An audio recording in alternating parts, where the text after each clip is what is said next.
प्रभो हर हर महादेव शिव शंभो कैलासपति मापति शिव शंकर बाबा धवलेश्वराय बालालिंग महाप्रभु दीपम यदि परम ब्रह्म दीपम यदि जनार्दन दीप हरत मे पापो पूजा दीप नमस्तुते धवलेश्वराय बालालिंग महाप्रभु संसार सुखी रखंतु।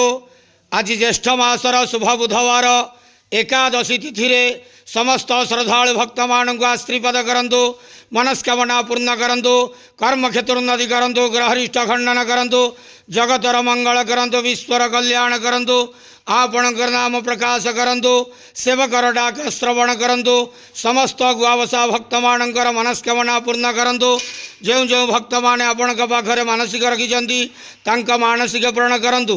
बाबा धवलेश्वराय बालालिंगाय नमो नमः। संसार सुखी रखंतु आनंदे गवार हरि बोलो। आज शुभ बुधवार एकादशी तिथि समस्त श्रद्धालु भक्त मान आश्रीपद करंतु आनंदे गवार हरि बोलो। बाबा धवलेश्वराय बालालिंगाय नमो नमः।